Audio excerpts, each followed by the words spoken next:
முதல் ஸ்லோகம். கலாப்யாம் சூடாலங்கிருத சசிகலாப்யாம் நிஜதபஹ பலாப்யாம் பக்தேஷு பிரகடித பலாப்யாம் பவது மே சிவாப்யாம் அஸ்தோக த்ரிபுவன சிவாப்யாம் ஹிருதி புனக பவாப்யாம் ஆனந்த ஸ்புரதனுபவாப்யாம் நதிரியம்.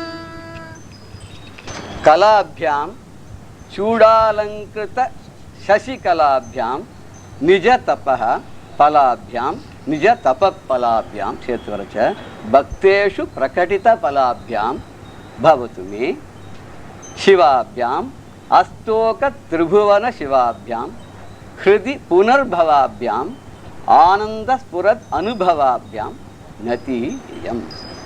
பதம் பதமாக பிரித்து சொன்னோன்னு அப்படி சேர்த்து படிக்கும்போது சில சந்தி சமாசங்கள்லாம் வரைச்ச அது வேறு மாதிரி வரும். நம்ம பிராசத்துக்காக சொல்கிறது சந்தியோட சேர்த்து சொல்கிறது அப்படின்றதோட இது வந்து பதம் பதமாக பிரித்து பார்க்கும்போது ஒரு ஒரு பதம் வந்து ஒரு சில சம்ஸ்கிருதத்தில் எப்படி வரும்னா ஒரு பதம் முன் பதத்தோடு சேர்ந்து வரும், சில சமயம் பின் பதத்தோடு சேர்ந்து வரும், பிரித்து முன்னாடி பின்னாடின்னு பார்க்குறது உண்டு. ஆனால் சம்ஸ்கிருதத்துக்கு மட்டும் ரொம்ப விசேஷம் என்னென்னா ஒரு ஒரு எழுத்துக்கும் ஒரு ஒரு அக்ஷரத்துக்கும் வந்து அதுக்கு ஒரு மீனிங் உண்டு. அதை நான் தப்பாக முன்னாடியே பின்னாடியே சேர்த்துனுட்டோம்னாக்கா அது அர்த்தம் விபரீதமாக போயிடும். போர்டில் கூட இங்கிலீஷில் சொல்லுவா காட் இஸ் நோ வேர் அப்படின்ற மாதிரி ஒருத்தர் எழுதினாலும் இதுக்கு என்ன அர்த்தம்னு சேர்த்துக்கும்போது எங்கேயாவது ஒருத்தர் பிரிக்கணும். ஒருத்தர் வந்து கோடு போட்டார் காட் இஸ் நோவுக்கு அப்புறம் ஒரு கோடு போட்டார், இன்னொருத்தர் அந்த காட் இஸ் நவ் ஹியர்னா டபிள்யூ எந்த பக்கம் சொல்லிட்டார். அது மாதிரி நம்ம எப்படி பார்க்குறோம் எத்பாவோ தத்பவதி அப்படிங்கிற மாதிரி நம்ம பார்க்கறதுல தான் அந்த அனுபவம் நமக்கு கிடைக்கிறது. இவர் எப்படி பார்க்குறார் இந்த ஸ்லோகத்தில் ஆதிசங்கர பகவத் பாதால் எப்படி பார்க்குறாருன்னா அன்னையும் தந்தையும் சேர்த்து ஒன்றா பார்க்குறார். அதனால தான் அது சொல்லும்போது எல்லாத்துக்குமே தீபாச்சனத்திலேயே சொல்லிட்டு வந்துட்டுருக்கார். அர்த்த நாரீஸ்வரராக பார்க்குறார். இல்லை ஒரு விசேஷம் என்னன்னு கேட்டால் அபிராமி அந்தாதிலையும் அபிராமி பட்டர் அம்பாளையும் பரமேஸ்வரனையும் ஒன்றாவே பார்க்குறார். அம்பாளில் பரமேஸ்வரன் அவர் பார்க்குறார், ஆதிசங்கர் பரமேஸ்வரில் அம்பாளில் பார்க்குறார். ரெண்டும் ஒன்று தானே, இப்படி பார்த்தாலும் ஒன்று தான் அப்படி பார்த்தாலும் ஒன்று தான் இல்லையா? ஸோ இவர் இப்படி பார்க்குறார், மற்றவா உத்தத்தில் எப்படி பார்க்குறான்னு பார்க்கச்ச ரெண்டு பேருக்கும் காமனாக இருக்கிற விஷயத்தை எடுத்து சொல்லிட்டு வர்றார். ரெண்டையும் ஒரே ரூபத்தில் அர்த்த நாரி ஸ்வரூபமாக பார்த்துன்னு இருக்கும்போது ஒரு பக்கமாக பார்வதி தெரிகிறா, ஒரு பக்கமாக பரமேஸ்வரன் தெரியாருங்கிற போது அந்த ஒரே ரூபமாக இருக்குது. அந்த ஒரே ரூபத்தில் என்னென்ன காமனாலிட்டிஸ் இருக்குன்னு எடுத்துன்னு இந்த ஸ்லோகத்தில் சொல்லி அனுபவிக்கிறார். கலாபியாம் இவர்கள் ரெண்டு பேரும் கலை வடிவானவர்கள். கலை அப்படின்னு சொன்னால் 64 கலைகள் நம்ம சொல்கிறோம். சாதாரண நாட்டியத்திலேருந்து ஜோசியத்திலேருந்து எல்லாமே கலைகள் தான். இப்படி சொல்லக்கூடிய 64 கலைகளையும் இவர்களே உருவாக இருக்கக்கூடியவள் அர்த்தம். எந்த கலை எடுத்திருந்தாலும் அவள் தான். நம்ம கேட்கலாம் கலைன்னு கலைவாணி சரஸ்வதினு சொல்கிறோமே அப்படின்னு சொல்கிறோம். அம்பாள் தான் சரஸ்வதி. நீங்கள் எந்த சகஸ்நாமத்தை எடுத்துன்னு பாருங்க, லக்ஷ்மி சகஸ்நாமம் எடுத்துன்னு பார்த்தா வாணியை பற்றி வருது, சரஸ்வதி சகஸ்நாமத்தை எடுத்துன்னு பார்த்தா லக்ஷ்மியை பற்றி வருது, லக்ஷ்மி சகஸ்நாமத்தை எடுத்துன்னு பார்த்தா அம்பாளுடைய பேர் வருது. எல்லாத்துலேயும் இந்த மகாலட்சுமி நமகான எல்லாத்துலேயும் வருது, வீணாதாரண்ய நமகான எல்லாத்துலேயும் வருது. அது மாதிரி எல்லாரும் ஒரே தான், ரூபம் ஒன்று தான். ஏகஸ்வம் சர்வ ரூப பாக்னு காளிதாசன் சொல்கிறான். நீ ஒருத்தர் தான் ஆனால் பல ரூபத்தில் தெரியுறியே, இது என்ன ஆச்சரியம் காளிதாசன் சொல்கிறாங்க இல்லையோ. அதனால் இந்த இடத்துல எல்லாம் ஒன்று தான் ஆனால் பல ரூபமாக தெரிகிறான்னு. ஆனால் இங்கே வந்து ஆதிசங்கரர் வந்து அத்வைத்தியாச்சு அப்படின்னு நமக்கு ஒரு சின்ன சந்தேகம் வரும். அவர் அத்வைதத்தில் துவைதத்தை காமிக்கிறார், துவைதத்தில் அத்வைதத்தை காமிக்கிறார் அப்படின்னு மகாசுவாமிகள் ஒருத்தர் ரொம்ப அழகாக சொல்கிறார். எதையுமே ரெண்டாக பார்த்தப்ப ரெண்டு இல்லை ஒன்று அப்படின்னு வருது ஒரு சித்தாந்தம், ரெண்டாக தெரிஞ்சாலும் ஒன்றே தான் அப்படின்றது ஒரு சித்தாந்தம். இது சித்தாந்தங்கள் அந்தந்த காலகட்டத்தில் வந்தது. ஒரு ஒரு ஆச்சாரியால் ஒரு ஒரு மாதிரி அதுக்கு நிர்ணயங்கள்லாம் பண்ணியிருக்கேன். அதுக்குன்னு வந்து எதுவுமே தப்பு கிடையாது, எல்லாம் ஒன்று தான். நம்ம ஒரு ஊருக்கு போகணும்னு சொன்னாக்க எந்த விதமாக வழியிலையும் நம்ம போகலாம், நடந்து போகலாம், சைக்கிளில் போகலாம், காரில் போகலாம், ஸ்கூட்டரில் போகலாம், பஸ்ஸில் போகலாம், ஃப்ளைட்லேயும் போகலாம். ஆனால் போய் சேர்றோங்கிறது தான் அவள் வசதிக்கு தரும். எனக்கு ஒரு 5 நாள் டைம் இருக்குது, நான் அழகாக ஒரு 3rd கிளாஸில் ஒரு ட்ரெயினில் ஏறி 2000 கிலோமீட்டர் போகலாம். ஒருத்தருக்கு டைமில் சீக்கிரமாக பண்ணணும், ஃப்ளைட்டில் போயிடலாம். இப்படி இருக்கிற மாதிரி ஒருத்தர் வழியை வகுத்து கொடுத்தா ஆதிசங்கருடைய வழியில் அத்வைத்தம் அப்படின்னு சொல்கிறோம். இங்கே அத்வைத்தம் தான் ரெண்டு பேரும் ஒன்று தான், ஆனால் ரெண்டாக தெரிகிறாளே, ஆனால் ரெண்டாக தெரிஞ்சாலும் ஒன்று தான் அப்படின்னு காமிக்கிறதுக்காக உள்ள காமனாலிட்டிஸ்லாம் எடுத்துட்டு பார்க்குற ஜனங்கள்லாம் நீங்கள் ரெண்டாக பார்க்கலே, ரெண்டுலே அது ஒன்று தான் அப்படிங்கிற மாதிரி சொல்கிறார். கலாபியாம் எல்லா கலைகளும் இவர்களாக தான் இருக்கா, இவாள் வடிவாகவே அந்த கலைகள்லாம் இருக்கு. அப்புறம் என்ன அப்படின்னு கேட்டால் சூடாலுங்கிறது சசிகலாபியாம். சசிகலாபியாம் சசின்னா சந்திரன், சசிகலான ஒரே ஒரு கலை. இந்த 16 கலைகள் சந்திரனுக்கு ஒரே ஒரு கலை தான். இது நமக்கு எல்லாருக்குமே இந்த கதை தெரியும். இது ஒரு சாபத்தினால அவனுக்கு சந்திரனுக்கு களங்கம் ஏற்படுத்து ஒரு கலையாக குறைஞ்சிட்டே வந்தது. எங்கே போனாலும் யாருமே அவருக்கு வந்து அடைக்கலம் கொடுக்கல. கடைசியில் பரமேஸ்வரன்ட்ட போனார். எல்லாட்டையும் போனால் பிரயோஜனம் இல்லை. அடைக்கலம்னா யார்கிட்ட போகணும்னு சொல்கிறான்னு கேட்டாக்க, யாருக்கு அடைக்கலம் தரணுங்கிற எண்ணம் இருக்கோ, யாருக்கு அடைக்கலம் தரக்கூடிய சக்தி இருக்கோ அவகிட்ட தான் போகணும். ஒருத்தருக்கு சக்தி இருக்கும், ஆனால் அடைக்கலம் தரக்கூடிய தகுதி இருக்காது, அருகதை இருக்காது. இன்னொருத்தருக்கு அருகதை இருக்கும், மனசு இருக்காது. ஸோ எல்லாம் இருக்கிற மாதிரி போனால் தான் அது கிடைக்கும். ஸோ அதனால என்ன பண்ணுறான், அந்த சந்திரன் ஆனவன் பரமேஸ்வரனை போய் அடையலாம். பரமேஸ்வரனை அடைஞ்ச உடனே பரமேஸ்வரன் அந்த கடைசி கலையை தேயாதவன்னு தலையில் வச்சு விட்டார் அப்படின்னு சொல்வார். இப்போ பரமேஸ்வரன் உடம்புல ஒரு பாதி அம்பாள். இது கூட ஒரு சரித்திரம் இருக்கு. பிருங்கின்னு ஒரு முனிவர் இருந்தாராம். அவருக்கு பிருங்கின்னு பேர் அப்புறம் தான் வந்து. அந்த முனிவர் என்ன பண்ணுவார், எப்போ பார்த்தாலும் பரமேஸ்வரனை தவிர உண்மை கிடையாது. சதா சிவபக்தன் தான் அவர். சதா சிவபக்தன், சதா சிவபக்தன். உங்களுக்கு புரிஞ்சிருக்கும். அப்படிப்பட்டவர் என்ன பண்ணாரு, அம்பாளை நினைக்கவே மாட்டார், பிடிக்காது. அது என்ன பெரிய சக்தி, இல்லாட்டா சக்தி இல்லைன்னா சிவம் இயங்காதான். சிவனே இருந்துட்டு போறேன் அப்படின்னு நம்ம சொல்லும் போது, என்ன சார் சிவனேன்னு கிடைக்க நம்ம பாட்டுன்னு சொல்லும் போது, அது மாதிரி ஒரு பாட்டு சிவனே இருந்துட்டார். அம்பாள் பாதம் எப்படியாவது இவனை வந்து ஒரு வசியம் பண்ணி நம்மளையும் நினைக்க வைக்கணும்னு நினைச்சான். என்னென்னோ முயற்சி பண்ணி பார்த்தா சக்தின்னு பேர் அவளுக்கே சக்தி இல்லை பண்றதுக்கு. ஒரு நாள் என்ன பண்ணா, பரமேஸ்வரன் சொன்னா, என்ன இது நம்ம ரெண்டு பேரும் ஒண்ணுன்னு எல்லாரும் சொல்றா, இவர் தான் நம்மளை பிரிச்சு பார்க்கிறார், சக்தி இல்லாதே இருப்பேங்கிறாரு. இவர் வந்து நம்ம ரெண்டு பேரையும் ஒரு தொழணும், இதுக்கு ஏதாவது வழி சொல்லுங்க. சரி நம்ம அர்த்தநாரியா நின்றுடுவோம், நீ என் உடம்புல பாதி ஆயிடுனார். ரெண்டு பேரும் ஒன்னா நின்னா. இவர் அங்கேருந்து பார்த்தார். இவருக்கு இந்த பக்கத்துலேருந்து பார்த்தா பரமேஸ்வரனா தெரியுது, அந்த பக்கத்துலேருந்து பார்த்தா பார்வதியா தெரியுது. என்னடா பார்த்து உடனே ஒரு வண்டு ரூபம் எடுத்துட்டார். அப்படி கழுத்தை தொலைச்சுன்னு பரமேஸ்வரன் மதம் சுற்றிட்டு வந்தாராம். அதனால பிருங்கி முனிவர்னு பேருன்னு சொல்லுவார். சரி, இந்த மாதிரி அந்த காலத்திலே இருந்திருக்கா. அப்பனை பாடும் வாயால் ஆண்டி சுப்பனை பாடுவேன்னு சொன்ன கவிகள்லாம் இருந்திருக்கா. பரம சிவத்வேஷியா இருந்தவா இருக்கா, பரம ஹரித்வேஷியா இருந்தவாள்லாம் இருக்கா. அது ஒரு காலகட்டம் தான். வெறின்னு சொன்னாக்க அது என்னக்கா, ஒரு பக்தியில ஒரு வெறி. இதை தவிர ஒண்ணுமே இல்லை. அது வந்து ஏகாகிர பக்தி, இதை தவிர ஒண்ணும் இல்லை. அது அனன்ய பக்தின்னு கூட சொல்லுவா. இது தவிர ஒரு ஒன்றும் இல்லை அப்படின்னு நினைக்கக்கூடிய அந்த பக்தி அது.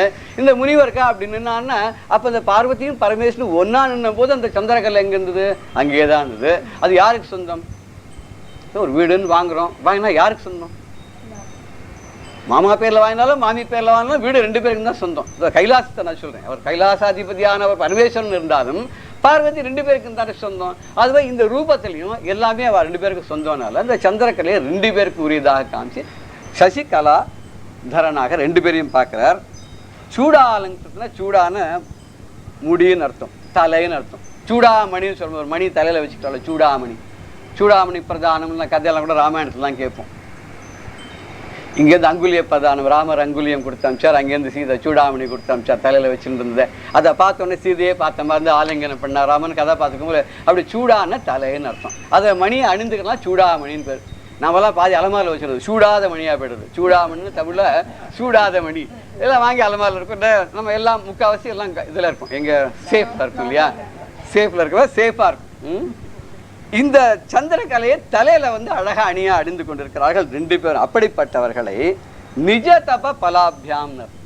நிஜ தப்பம் அப்படின்னு சொன்னாக்க நம்ம தமிழ்ல நிஜம்னா உண்மைன்னு அர்த்தம். நிஜமா சொல்றேன் சார் அப்படிங்கிறோம். ஆனா சம்ஸ்கிருதத்துல நிஜம்னு அப்படி இல்லை.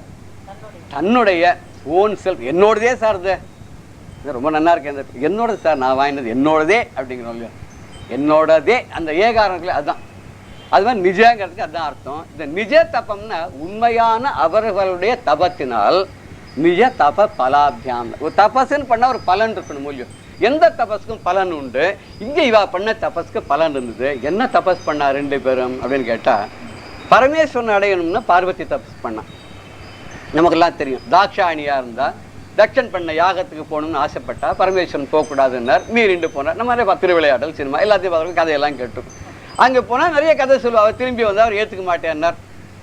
சில வர அப்புறம் திருப்பி போய் அந்த அக்னி குண்டத்திலே விழுந்துட்டு அப்புறம் மறுபிறவி எடுத்த இதெல்லாம் சொல்லுவார். இன்னொருத்தர் சொல்லி இல்லை அவரை வந்து தலையில் வச்சுன்னு ஒரு ஆட்டமாக ஆடினார், தூக்கி ஆகாசத்தில் போட்டார், உடம்பு வந்து துண்டு துண்டாக எடுத்து 51 இடத்துல விழுந்தது, அந்த 51 இடமும் சக்தி பீடம், இப்படி ஒரு கதைகள்லாம் இருக்கு. இந்த அம்பாளானவள் என்ன பண்ணால் தக்ஷனுடைய இதில் போய் விழுந்து அந்த உடலாம் மறித்து முடித்து கொண்டால். அதுக்கப்புறம் அடுத்து ஹிமவானுக்கு புத்திரியா பார்வதியா வந்தாள். பார்வதியா வந்தோன்னா 5 வயசா இருக்கும்போது இமயமலையில் போய் தபஸ் பண்ண ஆரம்பிச்சிட்டா. பனிமால் இமய பிடியேன்னு சொல்லுவார் அபிராமிந்தாவில். பனின இமயம், அந்த பனிமால் இமய பிடியாம். அது பெரிய மலை. பனி அங்கங்கே மூடி இருக்கு. அந்த மலையில் பிடின்னா பெண் யானைன்னு பேர். அம்பாள் வந்து சின்ன யானைக்குட்டியுமா இருந்தாலும் 5 வயசுலேயே. அந்த யானைக்குட்டியுமா இருக்கிறனால சின்ன குழந்தை கண்ணுக்குட்டியணும். அது பத்தலாவா துளியோன்றதுனால கண்ணுக்குட்டிக்கணும். அந்த குழந்தை நல்லா குண்டா இருந்தால பனிமாலம் இமய பிடியன் இமயமலையில் அங்கங்கே சூழ்ந்து கொண்டு ஓடி விளையாடி கொண்டிருந்த பிடின்னா யானைக்குட்டி முதல் இருந்தா பனிமாலம் இமய பிடியே. அவள் அப்பவே சின்ன வயசுலேயே தபஸ் பண்ண ஆரம்பிச்சிட்டா. 5 வயசுல என்ன தபஸ் பண்ணா? சதாசிவ பதிவர்த்தான்னு ஒரு நாமாவளி கூட இருக்கு. எல்லாரும் அர்த்தம் சொல்லுவா. சதாசிவனிடம் பதிவர்தான். அவன் என்ன பதிவர்த்தை பத்தி நம்ம சொல்றதுன்னு இருக்கு. சதா சிவபதி வர்தாவன். சதா எப்பொழுதும் எத்தனை பிறவிகத்தாலும் சிவனே பதியாக வர வேண்டும்னு விரதம் இருந்தாலும் சதா சிவபதி பிரியா, சிவபதி விரதா. அப்படிப்பட்டவள் அம்பாள் சிவனே தனக்கு வரணும்னு இது பண்ணா. அப்புறம் ஒரு நாள் அவர் ஒரு சன்னியாசி வேஷத்துல வந்தார். இவர் வந்து இமவான் என்ன பண்ணா, தன்னோட பொண்ணையே அட்டன் பண்ணி வள்ளி கல்யாணத்துலையும் இதே மாதிரி ஒரு இதுலையும் பார்த்தா கிட்டத்தட்ட ஒரு அப்பா பிள்ளைலாம் ஒரே மாதிரியே பண்ணியிருப்பாங்களாம். அவர் சிசுஷெல்லாம் பண்ணார். அப்புறம் வந்து என்னத்துக்கு பண்ண பரமேஸ்வரனை கல்யாணம் பண்ணிக்கணும்னு ஆசைப்படுறேன்னா உடனே இவர் கண்ணாபண்ணான்னு பேச ஆரம்பிச்சார். இவரே தான் பரமேஸ்வரன். அவன் போய் காட்டில் இருக்கிறவன் உடம்பெல்லாம் பாம்பை போட்டுப்பான். அவனை கிட்ட கூட நெருங்க முடியாது. அவன்கிட்ட போய் தான் காதில் தான் சொல்லலாம் பொண்ணு. இந்த பாம்பு புசுன்னு சீரும் உன்னை பார்த்து. தலையில் வந்து ஒரு சின்னதாக கொக்கி மாதிரி ஒரு சந்திரன் வச்சுருப்பா. அது உன்னை குத்தும். உடம்பெல்லாம் பார்த்தா அது நாகாபரணம் அது இதுன்னு போட்டுருப்பான். புலித்தோல். அப்போ உரிச்ச யானையோட தோல் இடுப்பில் கட்டின்னு இருப்பான். ரத்தம் சொட்டாக இருக்கும். இவங்ககிட்ட போய் நீ எப்படி இருக்க போகிறேன்? ரொம்ப கட்டாயம் இவன் மறந்துவிடும். நம்ம சொல்ல முடியல. ஐயோ அந்த இடம் வேண்டாம் கண்ணா, நான் சொல்கிறத கேளு. அப்பா அம்மா பார்த்து நல்ல இடமா பார்த்து வைக்கிறோம். நல்ல பவர் கம்ப்யூட்டரில் வந்து ஒரு மாதத்துக்கு 1.5 லட்சம் ரூபா சம்பாதிக்கிறவாள் எவ்வளோ சொல்ல முடியல. அதில் அப்பா இம்மான்னு சொன்னதை கேட்கல. பரமேஸ்வரன் இவர் சன்னியாசியாக வந்தோடனே இவர்கிட்ட சொல்லுன்னா வந்து சொல்கிறான். அவன் யாரையும் நினச்சுட்டான். பரமேஸ்வரன் அவனுக்கும் தெரியல இமவானுக்கும். இவர் வந்து சொல்ல வேண்டாம், அந்த பையன் வேண்டாம், அப்பாட்ட சொல்லி நல்ல இடமா பார்த்து வைக்கிறேன். எத்தனையோ தேவர்கள் பாரு, கந்தர்வர்கள் பாரு, அவளை பாரு, இவாளை பாரு, எத்தனையோ இருக்கா. அவளாம் விட்டு எந்த இந்த பரதேசியை கோவம் வந்துடுச்சு. அதுவும் நாம் சம்பந்தகா சாப்தபதினு முச்சத்தேன்னு ஒரு கோவம் வந்துடுச்சு அவளுக்கு. நல்லவான்னு பார்த்தா அவள்கிட்ட 7 அடி நடந்தாலும் 7 கண் அமைக்கிறதுக்குள்ளே தெரிஞ்சு போயிடும். மகா அயோக்கிய சிகாமணியா இருக்கிற உமக்கு போய் சேவை பண்ண சொல்லி எங்கள் அம்மா அப்பா சொன்னார். எழுந்து நடைய கட்டம். இன்னும் சித்தானார் இருந்தானே என்ன பண்ணுவேன்னு தெரியல. கெட் அவுட்னாவோ. உடனே கையை பிடிச்சி விட்டார். கையை பிடிச்சோன்னு ரொம்ப கோவம் வந்துவிட்டார். பாவி வெளியில் போவாங்கிறேன். பரமேஸ்வரன் நிந்தனை கூட சிவன் நிந்தனை. சிவத்வேஷியை சேர்க்காதுன்னு விட்டார். சிவத்வேஷியை சேர்க்காதேன்னு ஒருத்தர் பெரிய பாட்டே இருக்கு. அதை பின்னால் சொல்கிறேன். சிவனா இருந்தாலும் சரி விஷ்ணுவா இருந்தாலும் 2 பேரும் ஒன்று தான். இவனை வஸ்தி அவனை தாழ்த்தியோ, அவனை வஸ்தி இவனை தாழ்த்தியோ சொன்னாலே பாவம் 7 49 ஜென்மத்துக்கு போகாதுன்னு ஒரு பாடல், சித்தல் பாடல் இருக்கு. போயா வெளியிலேன்னு விட்டான். அவர் அந்த கையை பிடிச்சிட்டு திரும்பி பார்த்தா பரமேஸ்வரன். எப்படி இருக்கும் நமக்கு வந்து ஒரு கிடைக்காத ஒரு பொருள், கிடைக்காதோன்னு நினச்சிட்டு இருக்கிற பொருள் அப்படியே கிட்ட வந்து அப்படி நின்று ஹஸ்தலப்தி கையில் கிடச்சிடுத்து அப்படின்னு சொன்னால் எவ்வளோ சந்தோஷமா இருக்கும். அவ்வளோ சந்தோஷப்பட்டா தபஸுடைய பலம் அங்கே கிடச்சிது. பரமேஸ்வரன் தபஸ் பண்ணாருன்னா தாட்சாயணியை இழந்தாச்சு. எல்லாரும் போய் சொன்னால் இந்த மாதிரி பண்ணிட்டேன்னு அம்பாள் கோச்சின்னு போயிட்டாலே எப்படி வருவா என்ன உமால இயங்க முடியும். ஏதோ கொஞ்ச நாளைக்கு சொல்லி பார்த்தேன். நான் போனால் போடு சார், ஃபாஸ்ட் ஃபுட் இருக்குது சாப்பிட்டுக்கேன் சொல்ல முடியும். ஒரு நாளுக்கு 2 ஆனா 3 ஆனா நாக்கு ஒண்டி போயிடும், வரமாட்டாளான்னு. ஆனால் கௌரவம் நம்ம கேட்க மாட்டோம். ஊருக்கு போயிருக்கா சீக்கிரம் அனுப்பி சொல்லத்துக்கு அது எப்போ வரப்போறா எப்போ போகிறா. அவளா ஃபோன் பண்ண மாட்டாளா, அவள் இவர் ஃபோன் பண்ண மாட்டாளா. ஃபோன் பண்ணப்புறம் என்ன எப்போ கிளம்புறாப்புல இருக்கே அப்படின்னு நம்ம கேட்குற முடியும். அது மாதிரி கொஞ்சம் கொஞ்சமாக பார்த்தா இவரும் எப்போ கிளம்புறாப்புல இருக்கேன்னு அம்பாளை கேட்கணும். அம்பாள் எங்கே இருக்கா எங்கே இருக்கான்னு தெரியல. அவர் தான் இதுவா மயமாக போயிடார். ஆகாசத்தில் வந்து தஹராகாச ரூபிணின்னு அம்பாளுக்கு சொல்லி ஆகாசத்தில் கலந்து போயிட்டாரு. தபஸ் பண்ணார். அந்த சக்தியெல்லாம் ஒன்றா எடுத்து இமவானுடைய புத்திரியாக வரத்துக்கு இவர் தபஸ் பண்ணார். புத்திரியா வந்தாச்சு. அவ என்னடான்னாக்கா தபஸ் பண்ணிட்டு இருக்கா. சரி மற்றவாளாம் கூடாதுங்கிறா. இமவானுடைய மனைவி முதல்ல குறுக்க நின்னாலாம். அடாடாடா என் பொண்ணை போய் அவனுக்கு போய் கொடுப்பாளா யாராவது? கொடுக்கவே மாட்டேன். காடுடைய சுடலை பொடி பூசியன்னு தேவாரத்தில் வருது. காட்டில் சுடுகாட்டில் இருக்கக்கூடிய அந்த பொடியனா பூசிக்கிறான், சாம்பார்லாம் பூசிக்கிறான். இவனுக்கு போய் கொடுத்துட்டு சிச்சி குழந்தை நன்னா இருக்க வேணாம், ஒன்று வேணா சைக்கிளே அழிச்சுன்னு போக வேண்டாமா, ஊரெல்லாம் நடத்தியே கூட்டின்னு போனா எப்படின்ற மாதிரி அவன் மாட்டேன்னு அழிச்சிருக்கான். மாட்டு மேலே அது முன்ன போனால் முட்டும் பின்ன வந்தால் இடிக்கும். நமக்கு தெரியாது பழக்கம். நீங்கள் பாருங்கள், ஏதோ ஒரு மாட்டுக்கு ஆத்திக்கு வர கொடுக்குறேன்னு சொல்லிட்டு துவாதசி அன்னைக்கு போய் கொடுத்து பாருங்க, ஏண்டா போகணுன்னு ஆகிடும். விரதமே வாண்டான்னு தோணி போயிடும். ஏகாதசி விரதம் போகிறோம், துவாதசிக்கு மாட்டுக்கு புல்லு கொடுத்ததும் போகிறோன்ற முட்டை வரும். இப்படி ஒரு மாட்டை வச்சுட்டு இருக்கேன், அவன்கிட்ட போய் நீ பொண்ணை கொடுக்குறேங்கிறீங்க, சரிப்பட்டே வராது. அவனுக்கு சொத்து சுகம் ஒன்றுமே கிடையாது. வாண்டான்னா இருந்தாலும் மீறி தபஸ் பண்ணா அவரை அப்படி ஞான திருஷ்டியில் தெரிஞ்சுது. சரி எப்படி போய் அவளை பிடிக்கிறது, கொஞ்சம் கௌரவம் இடம் கொடுக்கல, தபஸில் வந்துவிட்டார். அப்போ தான் தேவாலெலாம் போனால் மன்மதனை கூப்பிட்டா, அவர் தபஸ் பண்ணிட்டு இருக்காரியா, அவர் கொஞ்சம் தபஸை கல்யாணம். இவன் பார்த்தான், வேண்டாம் வேண்டாம், அவர் கண்ணை திறந்தானே எல்லா கண்ணுமே நிற்பார். ஒரு கண்ணு சூரியன், ஒரு கண்ணு அக்னி, சரி இந்த 2 எரிக்கும், குளுமையாக இருக்கும். சந்திரன் சொல்ல பார்த்தா ஃப்ரீஸ் ஆகிடுவோமா நம்ம அங்கே போனாக்க. இது வேணா அது ஃப்ரிட்ஜில் ரொம்ப மேக்ஸிமம் வச்சு ஃப்ரீசரில் போட்ட மாதிரி ஆகிடும். வேண்டவே வேண்டாம், கிட்ட யாரும் மாட்டேன். உடனே இந்திரன் சொன்னான், இன்னும் கவலைப்படாத, நாங்கள்லாம் எதுக்கு இருக்கோம், நீ மறைஞ்சு நின்று ஒரு அம்பை போடு. வாரியார் சுவாமி அழகா சொல்லுவார், எல்லாரும் பெரிய வில்லாளிகள்லாம் அம்பு போட்டான்னா 1 2 ஆகிடுமா. இப்போ ராமர் ஒரு அம்பு போட்டான்னா ராவணாதிகள் எல்லாம் 2ஆ போயிடுவான், ஒரு உடம்பை 2ஆ பிச்சு. அர்ஜுனன் வில் போட்டானா எல்லாம் 2 2 ஆகிடுமா. இந்த மன்மதன் மொத்தம் வில்லு போட்டானா 2 1 ஆகிடுமா. அவன் புஷ்பபானம்னா போடுறான், அந்த புஷ்பபானத்தை போட்டு பாருங்க, இது 2 பேர் இருக்கா, 2 இதயங்கள் ஒன்றா சேர்ந்து விடுறதே, அவன் தான் எல்லாம் 2 1 ஆக்குறவன். அவனுக்கு காமன் வேற பேர். ஏன் காமன் பேரானாக்கா எல்லா ஜாதிக்காரர்களுக்கும் அவன் காமனும், காதல் தெய்வமும், காதலர் டேலாம் கொண்டாடுறவன். நம்ம அந்நிய நாள்லேருந்து கொண்டாடினோம். அவன் காதலர்கள் தினம்னு கொண்டாடுறதுக்கு அவன் தான் முக்கியமான காரணம். எல்லாருக்கும் ஒரே காமனானவன் தான் அவனுக்கு காமன் பேரு. அதனால கூப்பிட்டான், நீ என்ன பண்ற, அங்கே போய் இந்த அம்பை போடுவேன்னா. அவர் எதிர நின்று போட மாட்டேன், மறைஞ்சு நின்று போடுன்னு. மறைஞ்சு நின்னா கூட அந்த ஆள் கண்ணில் படாதவா, அவள் விஸ்வட் ஏன்னா உலகம் முழுக்க நினைஞ்சிருக்காரு, அவரு போய் இப்படி மறைஞ்சு இருக்கிறது. நான் பார்த்துக்கிறேன், ஏன் நீ ஏன் சிலவே அப்படிதான், நீ போ நான் பார்த்துக்கிறேன்மா. எதாவது அடிச்சோன்னா ஓடி போயிடுவான் பக்கத்திற்கு. அது மாதிரி இல்லாத இந்திரன் அப்படிதான் பண்ணிட்டான், ஓடியே போயிட்டான். அவர் கண்ணை திறந்தார், ஒரே அக்னி ஜுவாலையா வந்தது, அப்படியே எரிஞ்சு போயிட்டான் மன்மதன். எரிஞ்சு போனோடனே இந்திரன் அட்ரஸே காணும், எங்கே போயிட்டான்னு தெரியல. சரி, தேவர்கள்லாம் வந்து பார்த்தா, பிரம்மா விஷ்ணுவெல்லாம் வந்தா, இந்த மாதிரி பண்ணிட்டாரு. என்ன பண்ணுறது, அவ்வளோதான், முடிஞ்சு போச்சு. இப்போ சொன்னால் இந்த மாதிரி இருக்கக்கூடாது, சக்தியோடு சேர்ந்து இருக்கணும். சக்தி இல்லைன்னா சிவம் ஒன்று, சிவம்னு இருக்கு, இந்த ஈகாரம் எடுத்துட்டா சவம்னு ஆகிடும். அந்த சக்தி இருந்தால் தான் அந்த சிவத்துக்கு மகிமை. நீங்கள் இப்படிலாம் இருக்கக்கூடாது. முக்கியமான காரணம் சூரபத்மாதிகள்லாம் அழிக்கணும். அதுக்கு வந்து ஒரு சுப்புத்திரன் பிறக்கணும். அவன் சூரபத்மன் என்ன வரம் வாங்கியிருக்கான்னா, மாத்திரு யோனி மூலமாக பிறக்கிறவனால எனக்கு சாகக்கூடாது, அம்மா மூலமாக பிறந்தவனாக இருக்கக்கூடாதான் அவன் அழிக்கிறதுக்கு. உலகத்தை எப்படியாவது ஜந்து இருக்க முடியுமோ? அதான் பார்த்தார் வாரியார். இங்கேயும் சொல்லுவார், முருகன் ஒத்தந்தான் ஆண் பிள்ளையான், மிச்சம் எல்லாரும் பெண் பிள்ளைன்ட்டார்.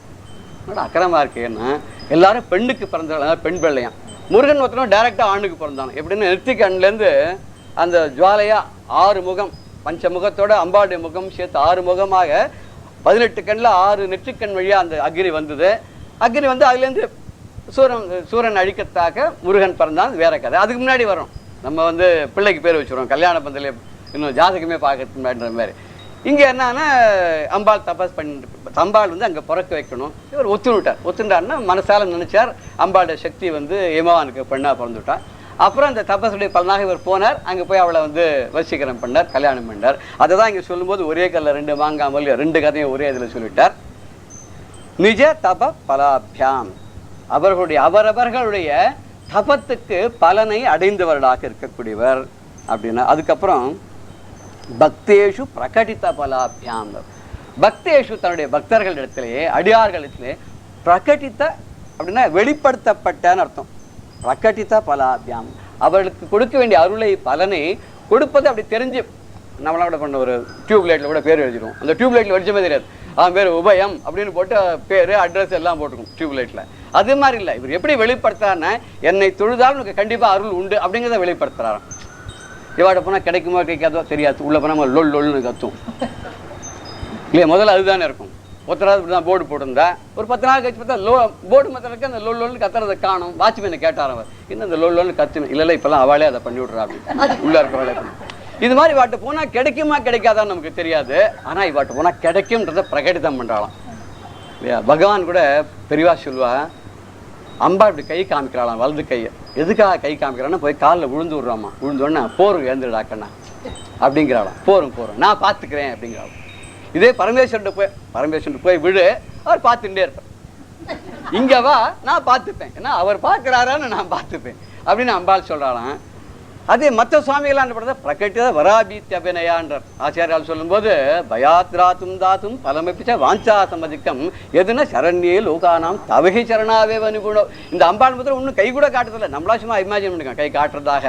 என்ன அர்த்தம், இந்த கால் எல்லா சுவாமியும் சொல்லுமே, இந்த கை இடது கையை கீழே காமிக்கிறது, இந்த பாதத்தை வந்து அணைஞ்சிட்டேன்னா உனக்கு அபயம், பயம் இல்லாத தன்மையை நான் கொடுப்பேன், வலது கை காமிக்கிறதுன்னா. இப்படி அபய பிரதாயினியாக இருக்கக்கூடிய அந்த அம்பாள் அதே மாதிரி தான் பரமேஸ்வரன் பார்க்குறான். இவா 2 பேரும் போயிட்டோன்னா நமக்கு நிச்சயம், சர்வ நிச்சயம்.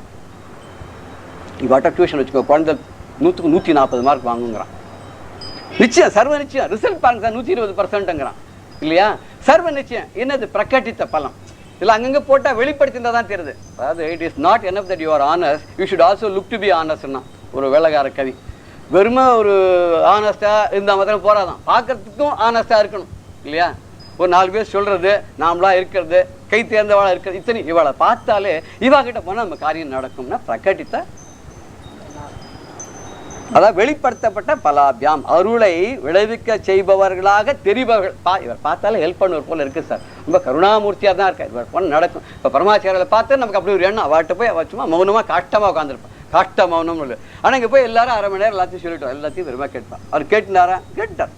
இதான் பதில் சொன்னாரா? சொல்லலை. திருப்பி எழுந்து போயிட்டு வரணும், அப்பவும் பேசாதான் இருப்பார். எழுந்து வந்துடுவா. ஆனால் அந்த அப்புறம் காரியம் நடந்துடும். ஸ்ரீநிதி பாபாட்ட வேண்டிக்கிறோம். அப்புறம் வந்து நம்ம நிறைய எப்படி ராமல் இவர் ராகவேந்திர சுவாமிகிட்ட வேண்டிக்கிறோம், புட்டபர்த்தி பாபாட்ட வேண்டிக்கிறோம். நம்முடைய நம்பிக்கை நம்மளை காப்பாற்றுவா செய்வாங்கிற நம்பிக்கை. எப்படி வந்தது நம்பிக்கை? நிறைய பேருக்கு நடந்திருக்கு. பிரகடித்த பலாபியாம், அவகிட்ட போய் அவளுடைய அருளால் நிறைய பேருக்கு நல்லது நடந்திருக்கு. அதனால மற்றவளுக்கு நிறைய நம்பிக்கை வருது.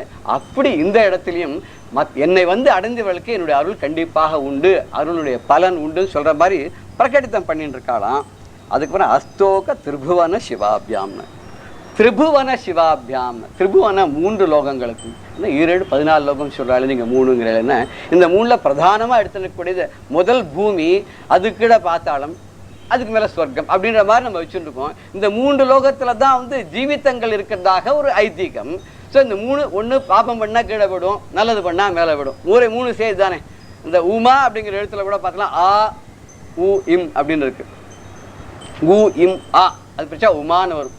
அதனுடைய அர்த்தம் என்னன்னா, ஊன்னா ஊப்பர் மேல இருக்கு, உத்தரபாகம் உயர்வு மேல. அப்புறம் அது சொர்க்கம். மா அப்படின்னு சொன்னா மத்திய நிலை இருக்கக்கூடிய இந்த பூமி. அப்புறம்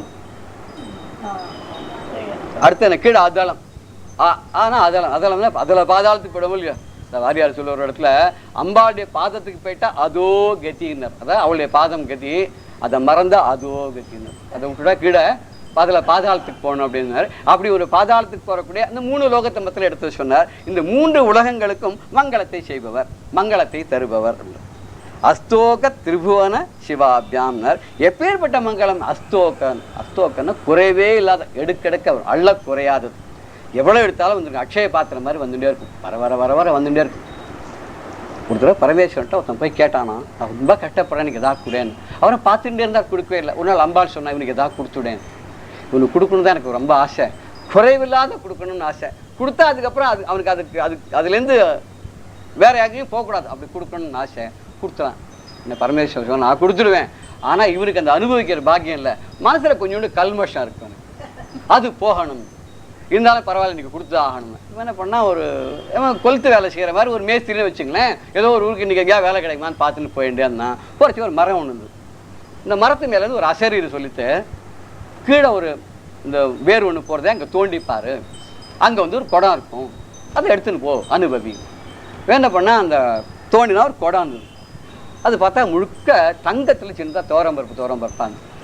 அந்த அசரீர் மறுபடியும் சொல்லிட்டு பக்கத்துல இன்னொரு பானை இருப்பாரு, அதில் கொஞ்சம் போட்டுட்டுன்னு எடுத்துன்னு போ. என்ன பண்ணிருக்கணும், ஒரு பாதியவா இதில் போட்டுட்டு மற்றவாள் எனக்கு கிடைச்சது மற்றவாளுக்கு யான் பெற்ற இன்பம் வையம் பெருகன்னு சொன்னாலும் கிடைக்கட்டுமே போலாமா? இல்லை, அவன் என்ன பண்ணா, ஒரே ஒரு ஸ்பூன் எடுத்து அதில் போட்டுட்டு இந்த குடத்தை தலை தூக்கின்னு போயிட்டான். அப்புறம் பார்த்தா அந்த குடத்தை எடுத்துன்னு போனால் யாராவது 4 பேர் தப்பா நினச்சிப்பா, ஏதாவது பங்குக்கு வந்து வர தன்னுடைய மேலே அந்த வஸ்திரம் தலையில் கட்டின்ற பாலையோ மேஸ்திரிலாம் அதை எடுத்து கீழே போட்டான். அதில் எல்லாத்தையும் கொட்டி ஒரு மூட்டையாக கட்டினா போனான். குடத்துக்கு போனால் ரொம்ப பசிச்சு. அங்கே போனோன்னு என்ன பண்ணால், ஒரு வீட்டில் ஒரு அம்மா இருந்தா, அவருக்கு சொன்னால், இதை கொஞ்சம் நேரம் வச்சுக்கோ, இது என்ன இருக்குன்னு, இது தோரம் பருப்பு இருக்கு, இது வச்சுக்கோ, நான் எதிர்க்க அந்த ஒரு இதில் போய் ஸ்டாலில் போய் சாப்பிட்டுட்டு வரேன். சரி, இவன் போனால் எத்தனை நேரம் ஆகும்னு கேட்டான். 1 மணி நேரம் ஆகும்மான்னு. பார்த்தாகும். அந்த பக்கம் போனால் சமையலுக்கு போனால் இவன் ஆற்று தோரம் பருப்பு குறைஞ்சிடுச்சு. அடாடா, அந்த வழியில் வந்த பிராமணன் வந்து தோரம் பருப்புன்னு சொன்னானே, பார்க்கலாமேன்னு பார்த்தா உள்ள தங்கத்தில் தோரம் பருப்பாக இருக்கு. அடாடாடா, அவளுக்கு ஆசை விடுமா, அவளுக்கு கிடைக்கணுன்ற ஒரு நேரம் அந்த தோரம் பருப்புலாம் எடுத்து உள்ளே கொட்டின்ட்டா. அவள் பக்கத்து கடைக்கு போனால் இந்த மூட்டை நிறைய தோரம் பருப்பு வாங்கி வச்சுக்கிட்டான். இவன் வெளியில் போனவன் சாப்பிட்டவன் திரும்பி வந்து என் மூட்டையை கொடுன்னு தான் கொடுத்தான். எடுத்துன்னு வீட்டுக்கு போனான்.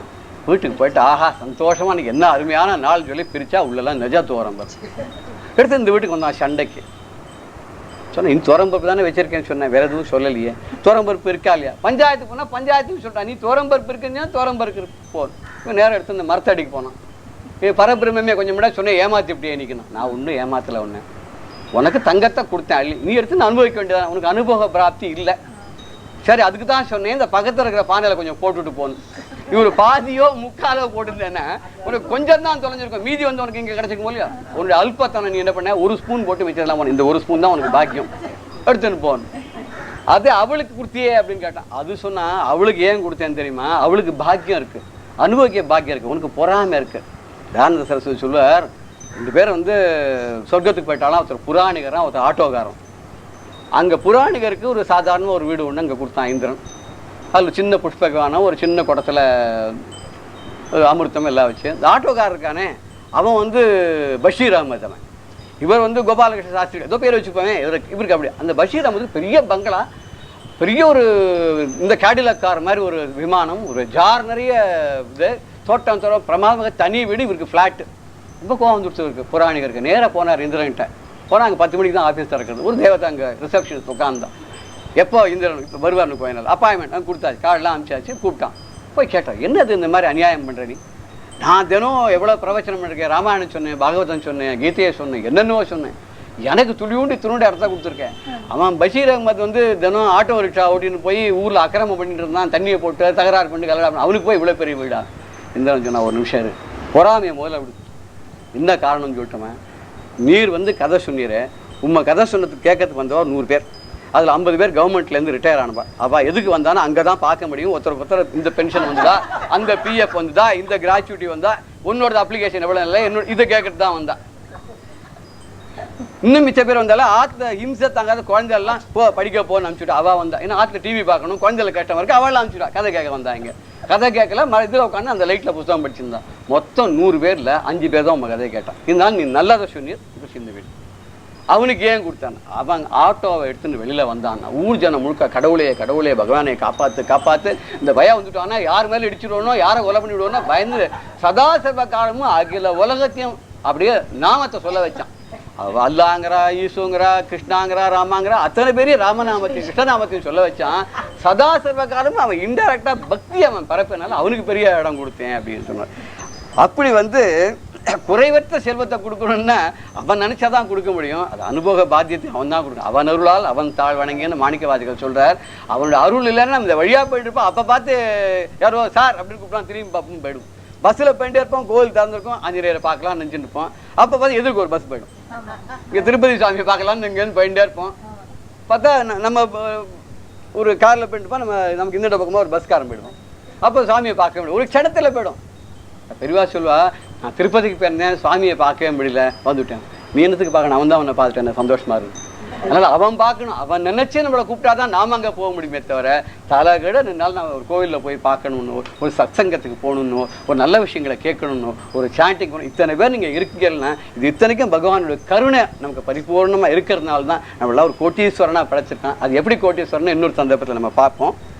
அப்படி அவன் வந்து இதயத்தில் எப்போதும் நினைக்கும் போதெல்லாம் நினைத்த வண்ணமெல்லாம் தோன்றக்கூடியவனாக அவன் இருக்கிறான் அப்படின்னு சொல்றதுக்கு தான் ஹிருதி புனர்பவாபியாம்னர். ஹிருதி பவாபியாம் சொல்லிருக்கலாமே, மனதில் தோன்றும் போது நினைக்கும் போதெல்லாம் தோன்றுபவர்கள் சொல்லிருக்கலாமே. ஏன் ஹிருதி புனர்பவாபியாம்னு மீண்டும் மீண்டும் மீண்டும் வருகன்னு சொல்ல முடியும். க்ஷேமாய புனராகமனாயச்ச, போயிட்டு திரும்பி நீங்க வரணும் சார், அதுக்காக தான் சொல்லணும். வேதமே அப்படித்தானே சொல்லுது. அதனால எப்பப்போ நினைக்கும் போதெல்லாம் ஒரு வருஷமே ஒரு வருமா நினைச்சுக்கிறோம். கிருஷ்ணனா நினைச்சா கிருஷ்ணா தெரியான், ராமனா நினைச்சா ராமனா தெரியான், சிவனா நினைச்சா சிவனா தெரியான். அதே கிருஷ்ணனை பாலகிருஷ்ணனா, தவிழற கிருஷ்ணனா, ஓடுற கிருஷ்ணனா, ஆடுற கிருஷ்ணா, திருடற கிருஷ்ணா, மாடு மேய்க்கிற கிருஷ்ணனா, எத்தனை கிருஷ்ணன் வேணும். ருக்மிணி லோலனா, புல்லாங்கல் வாசிக்கிற கிருஷ்ணா, கம்ச மர்தனா, காளிய நர்தனா, பார்த்துட்டே இருக்கும். எப்படி இமேஜின் பண்ணல அப்படி தெரியானே. குருவாயூரப்பனை பற்றி எழுதும்போது பட்டத்திற்கு ஒரு சில இடத்துல எப்படி எழுதுறது, எப்படி ப்ரொசீட் பண்ணலான்னு தெரியல, பண்ணி காமிச்சாங்க. காளிய நர்தனத்தை ஆடி காமிச்சாங்க, அந்த கதியில் ஸ்லோகம் பண்ணாருன்னு சொல்லுவார். ராசக்கிரடைக்கு இப்படி தான் வந்து உள்ள ராசக்கிரடைக்கு எல்லாரோடையும் சேர்ந்தவன் வந்து ஆடினான்றத சொல்லும்போது அவ்வளோ அழகாக அதை அந்த ஸ்லோகங்கள் பண்ணியிருக்காருன்னா எப்படி பண்ணால் அவனோட அருள் இருந்ததுனால தான் பண்ணார். அதனால எப்படி இப்பெல்லாம் நினைக்கிறோமோ அப்படி இப்பெல்லாம் அவன் மனசுக்குள்ளே அடிக்கடி வா 2 பேருமே தோன்றான். இன்னும் 2 பேரும் சேர்த்து சொல்கிறார். இவரை விட்டு அவரை விட்டு சொல்லி அவரை விட்டு உங்களை மாதிரி கிடைக்குமா, 2 பேரையும் சேர்த்து சொல்லணும். இல்லைன்னா இவர் கொடுக்கலான்னா அவள் வேணான்னுடுவா, அவர் கொடுக்கலாம் இவள் வேணான்னுடுவா. அதனால் ரொம்ப ஜாக்கிரதையாக இருந்து ரொம்ப ஹேண்டில் பண்ணியிருக்காரு. நினைக்கும் போதெல்லாம் புதுசு புதுசாக தோன்றக்கூடியவராக இருக்கிறார். அது மாத்திரம் இல்லை, ஆனந்த ஸ்புரத் அனுபவாபியாம்னர். இந்த பரமானந்தம்ங்கிற சொல்லக்கூடியதை தானே அனுபவிப்பவளாம். தான் அனுபவித்து அந்த ஆனந்தம் என்னன்றதை மற்றவர்களுக்கு தெரியும்படியாக நடந்து கொண்டு வரலாம். அவள் 2 பேர் இருந்தாலும் ஒரு ரோல் மாடலாக இருந்தால் தானே மற்றவர்களுக்குலாம் அதில் ஒரு லைஃப் வரும் இல்லையா. சார் அவளே அப்படி தான் ப்ரீச்சிங் ஒன்று ப்ரீச்சிங் சம்திங்கிற மாதிரி இருந்துச்சுன்னா பிரயோஜனமே இல்லை. What you preach should be ஃபாலோன்ற மாதிரி இவ ஆனந்தத்தை எல்லாருக்கும் சொல்றா. ஆனந்தம் வெள்ளமா இருக்கா, அந்த ஆனந்தத்தில் இவாளே திளைத்திருக்கா. அப்படி திளைத்திருக்கக்கூடியவளாக இவர் இருக்கிறார்கள். அப்பேற்பட்ட சிவாபியாம், சிவாபியாம்னா சிவனையும் சக்தியும் சேர்ந்தவர்கள். இந்த சிவாபியாம், இந்த சிவசக்தி வடிவர்களுக்கு என்னோட நமஸ்காரம் அப்படின்னு சொல்றார். என்னுடைய நமஸ்காரம்னு அர்த்தம் என்னுடைய வணக்கங்கள் அப்படின்னு அர்த்தம். அதாவது நமகான்றதுக்கு இன்னொரு அர்த்தம் கூட வச்சோம். நான் மகா என்னோடது இல்லை அப்படின்னு கூட சொல்ற வழக்கமா. அப்போ நமஸ்காரம்ட்டு நம்ம நிறைய இடத்துல பார்க்கலாம். இந்த புரோகித்தாலாம் சொல்லுவோம் நாம அப்படின்னு சொல்லுவோம், எந்த இல்லை அப்படின்னு அர்த்தம். இப்போ நம்மளாம் மந்திரத்தெல்லாம் ஒழுங்காக சொல்லணும் அந்த இது. ஏன்னா நம்ம ஒழுங்காக மந்திரம் சொல்லன்னா நாம அங்கே நம்ம கரெக்டாக சொல்லிடுவோம், மற்றெல்லாம் சொல்ல மாட்டோம். எல்லா சாஸ்திரிகள் சொல்லிட்டு போயிடுவோம். சுபிக்ஷெல்லாம் அவாத்திலே இருக்கும். எல்லாம் கொட்டு நாங்கள் எல்லாம் கொட்டோம். நம்ம வீட்டில் என்ன நம்ம நம்மம்மா தான் சொல்லுவோம், மிச்சத்தெல்லாம் சொல்ல மாட்டோம். நம்மம்மான்னு எதுவுமே இல்லைன்னு அடுத்து ஒன்றுமே வர மாட்டேங்கிறது. ஆனால் இங்கே வந்து இவ ரெண்டு பேரும் இந்த ஆனந்தத்தை அனுபவிக்கப்படாகும். எப்போ பார்த்தாலும் ஒரு ஐக்கிய வடிவாக ரெண்டு பேரும் ஒன்றாக இருக்கக்கூடியவராகமாக இவர் இருக்கிறார்கள் சொன்னால் இதனுடைய தொடர்ச்சியை நம்ம வந்து மேலே நம்ம அப்புறம் இன்னும் நிறைய இருக்கிறதெல்லாம் அப்போ பார்க்க போகிறோம்.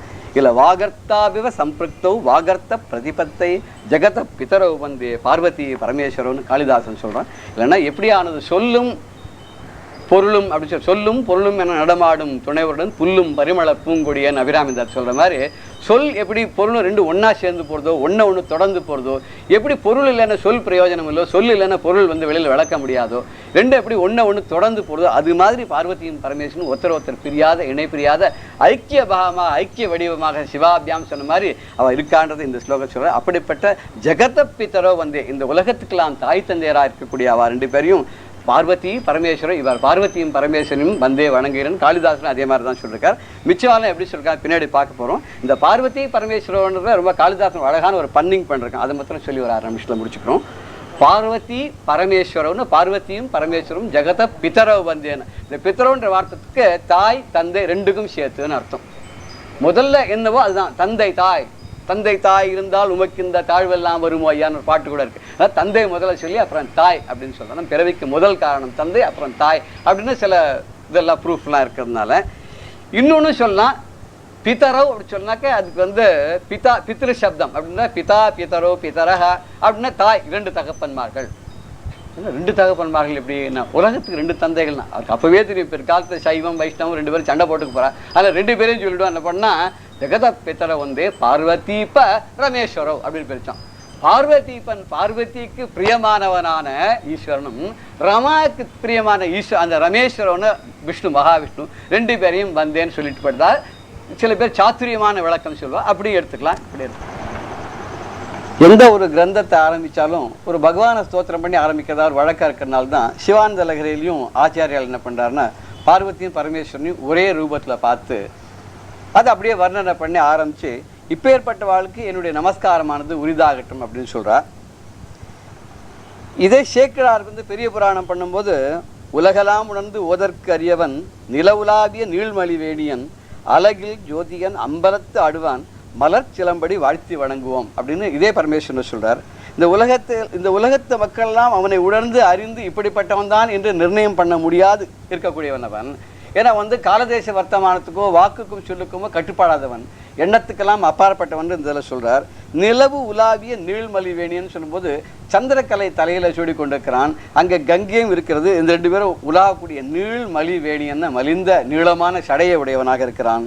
அழகில் ஜோதியன் என்று சொன்னால் அப்பழுக்கில்லாத ஜோதிய சுரூபமாக இருக்கக்கூடிய அந்த பரமேஸ்வரன் அவன் அம்பலத்திலே ஆடுவான். சிதம்பரத்திலே ஆடிக்கொண்டு நடராஜ பெருமான் அவனுடைய மலர் சிலம்படி வாழ்த்தி வணங்குவோம். அவனுடைய சிலம்பை அணிந்து கொண்டிருக்கக்கூடிய பாத திருவடிகளை நாம் வணங்கி வாழ்த்தி அப்படின்னு சொல்லி பெரிய புராணத்தை ஆரம்பிக்கிறாரு. கம்ப நாட்டாழ்வார் வந்து கம்பராமாயணம் ஆரம்பிக்கும் போது கூட ரொம்ப அழகான ஒரு பாடல் எழுதியிருக்கார். அந்த பாடல் எழுதும்போது நம்ம பார்த்தோம்னா அதில் வந்து எந்த சுவாமியை சொல்கிறாருன்னே தெரியல.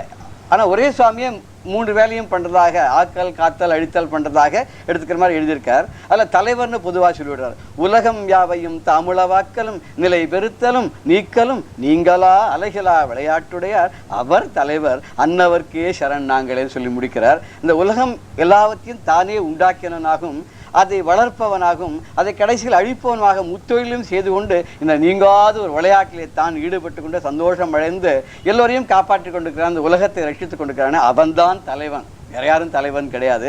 அப்பேற்பட்ட தலைவருக்கு நாங்கள் என்றும் சரண் புகுந்து அடியார்களாக இருக்கிறோம் சொல்லி அந்த இதுலையும் சொல்றார். ஆதிசங்கர் ஏன் இங்கே வந்து பரமேஸ்வரனையும் பார்வதியும் ஒன்றா பார்க்கலான்னு சொல்லும்போது சௌந்தர்ய லகரியும் முதல் ஸ்லோகத்தை அப்படி தான் சொல்கிறார். இவர் இல்லைன்னு அவர் இல்லை, அவர் இல்லைன்னு இவர் இல்லைன்னு.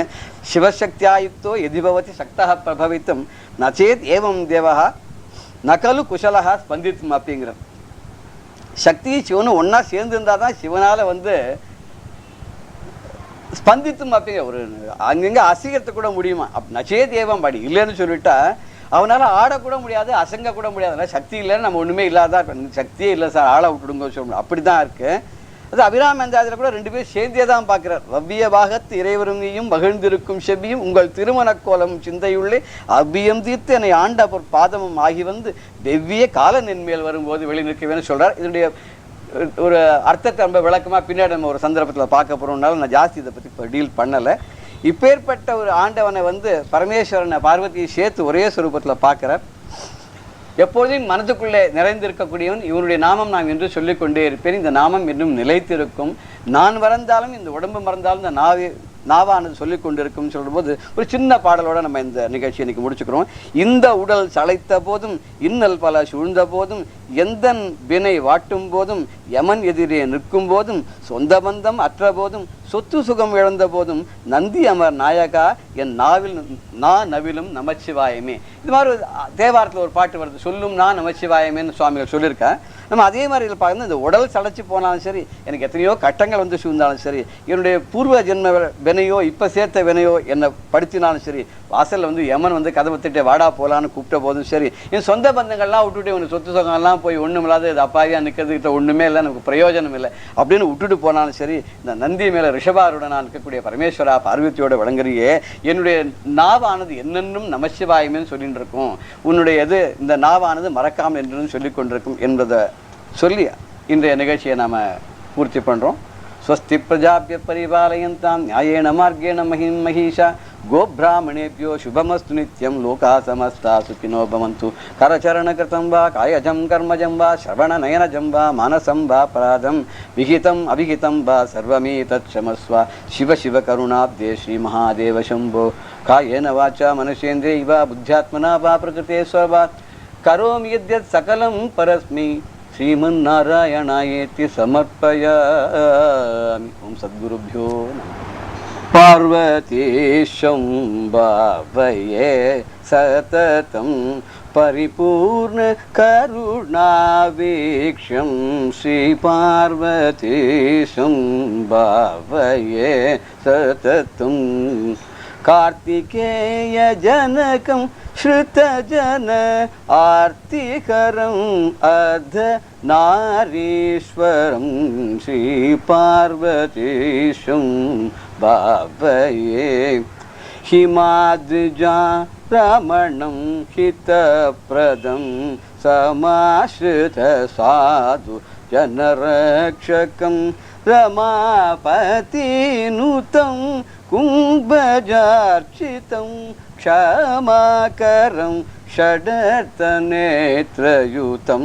ஸ்ரீ பார்வதீஷம் பாவயே சததம் பரிபூர்ண கருணாவீக்ஷம் ஸ்ரீ பார்வதீஸ்வரம் பாவயே.